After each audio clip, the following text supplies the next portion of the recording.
Coba.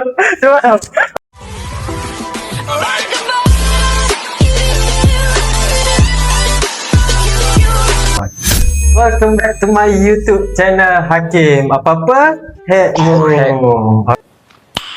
Nice. Alright guys, aku nak tahan ketawa challenge dengan Zo. Betul. So guys, kalau korang nak tahu denda dia, kalau kalah kena salah. So video ni berdurasi lebih daripada 14 minit.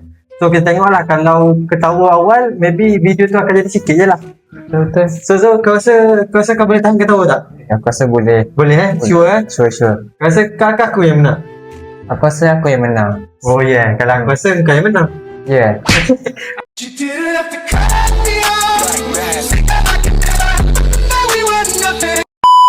Aku menang. Kan kau menang. Okay. So tanpa buang masa, let's go. Ini video yang pertama.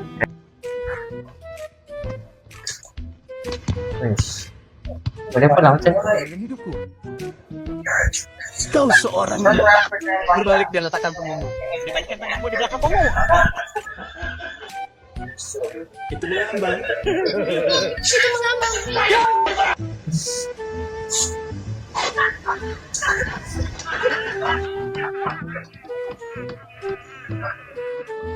apa ni?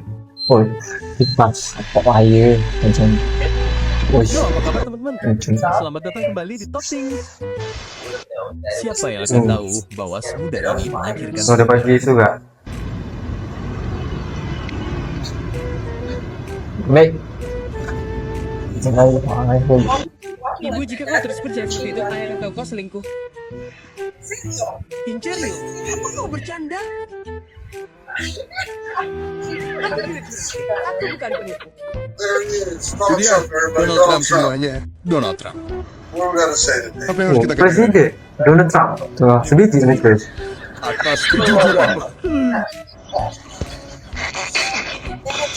Bayangkan perasaan menghabiskan sepanjang hari membuat ini dan kemudian ini terjadi.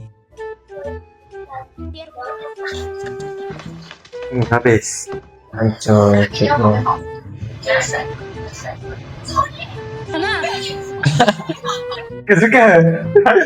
Okay. So inilah punca dia, ketawa. Jom. So video seterusnya. Apa ni? Usah.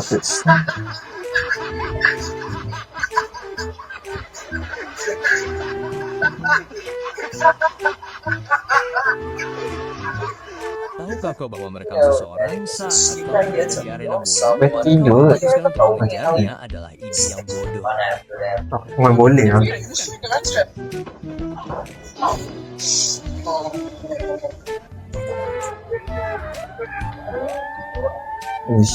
Ush, masa bosti.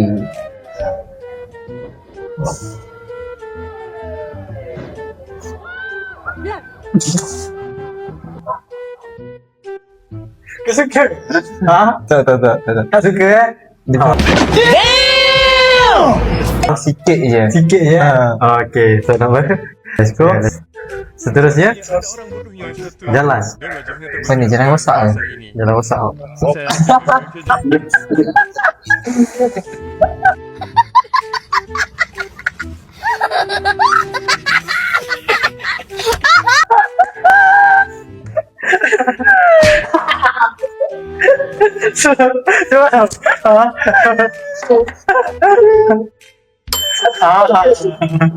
Maknanya cakaran kali ni Zo kalah lah. So 2 kali lah Zo suka. Guys tengok, sampai menangis air mata. Okay, macam mana memakan kau tak tahan ke sama? Sebab dia punya tu jalan Dia punya lawak tu. Dia punya lawak tu sampai tak boleh lah. Saya ni susah nak tahan gelak. Yeah. So katanya kalah lah. Kalah. Kali hari saya kalah. Okay guys, untuk video kali ni jangan lupa subscribe sebelum aku tembak. Kau subscribe sekarang. Oh, okay. So jumpa korang di next video yang akan datang. Okay. Bye bye.